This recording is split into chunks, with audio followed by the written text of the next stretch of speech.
शहजादी और गुलाबी रंग का चूहा। एक था राज्य जहाँ एक हसीन और अदाकारा शहजादी अनाया रहती थी। शहजादी अनाया का दिल बहुत ही प्यारा और नर्म था और वह अपने राज्य के लोगों से बहुत मोहब्बत करती थी। उस राज्य में हर कोई शहजादी अनाया को बहुत इज्जत और प्यार देता था। एक दिन शहजादी अपने महल के बाग में चल रही थी जब उसने एक अजीब सी आवाज सुनी। जब उसने ध्यान से सुना तो वह आवाज किसी छोटी सी चीज की लग रही थी। उसने अपने आसपास देखा मगर कुछ नजर नहीं आया, तो वह झुककर जमीन पर देखने लगी। फिर उसने देखा कि एक छोटा सा चूहा उसकी तरफ देख रहा है, मगर यह कोई आम चूहा नहीं था। ये चूहा था गुलाबी रंग का। शहजादी अनाया ने कभी पहले गुलाबी रंग का चूहा नहीं देखा था। उसने सोचा, ये तो बहुत प्यारा और निराला है। वो चूहा उसके पास आया और अपनी छोटी सी आवाज में बोला, मेरी मदद करो शहजादी। शहजादी यह सुनकर हैरान हो गई। तुम बोल सकते हो? उसने पूछा। हाँ, मैं बोल सकता हूँ। मेरा नाम पिक्यू है और मैं एक जादूगर के जादू से इस रंग का हो गया हूँ। मुझे इंसान बनने के लिए तुम्हारी मदद चाहिए।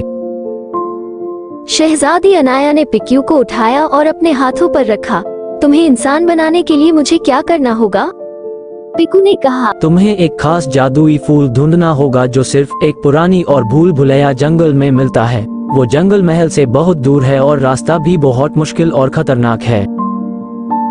शहजादी अनाया ने बिना किसी डर के कहा, मैं तुम्हारी मदद करूंगी पिक्यू। चलो हम जंगल की तरफ चलते हैं। उसी वक्त शहजादी अनाया ने अपनी सवारी तैयार की और पिक्यू को अपने साथ लेकर निकल पड़ी उस पुरानी जंगल की तलाश में। रास्ता सच में मुश्किल और भूल भुलैया था, मगर शहजादी अनाया ने हार नहीं मानी। पिक्यू ने भी अपने छोटे से दिल और हिम्मत से उसकी मदद की। रात का समय था जब वे जंगल के किनारे पहुंचे। जंगल अंधेरा और खौफनाक था।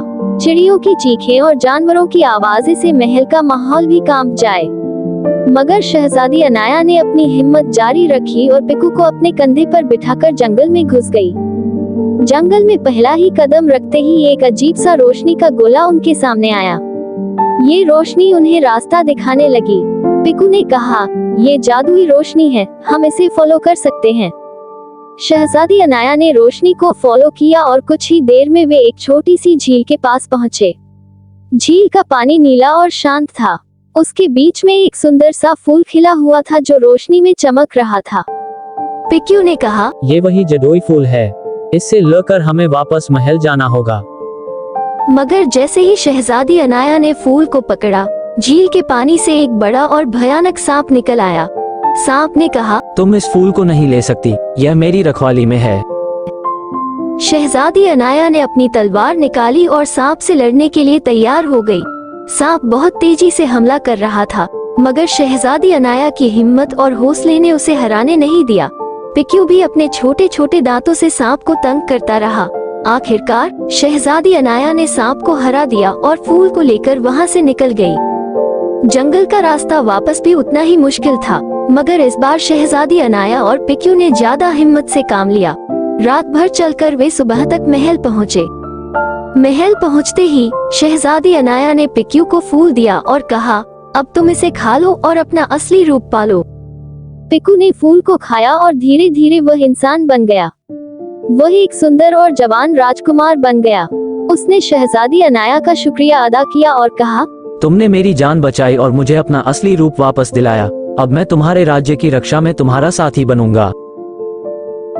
शहजादी अनाया ने मुस्कुराकर कहा, तुम्हारा स्वागत है राजकुमार पिक्यू। तुम्हें अपने साथ रखकर मुझे बहुत खुशी होगी। ऐसे ही शहजादी अनाया और राजकुमार पिक्यू दोनों मिलकर अपने राज्य को और भी सुंदर और खुशहाल बनाने लगे। दोनों के बीच एक गहरी दोस्ती और मोहब्बत का रिश्ता बन गया। राज्य के लोग भी राजकुमार पिक्यू को प्यार और इज्जत देने लगे। इस तरह से एक गुलाबी चूहा जो जादूगर के जादू से बदल गया था, अपनी असली पहचान वापस पाकर एक बहादुर राजकुमार बन गया। शहजादी अनाया और राजकुमार पिक्यू की कहानी राज्य में हर किसी की जुबान पर थी और उनकी यह कहानी आज भी हर किसी को प्यार और हिम्मत की मिसाल देती है। और इस तरह से शहजादी अनाया और राजकुमार पिक्यू ने अपने राज्य को हमेशा के लिए खुश और अमन से भर दिया। ये कहानी यही खत्म होती है, मगर शहजादी और राजकुमार के प्यार और दोस्ती की ये दास्तान हर दिल में सदा के लिए जिंदा रहेगी।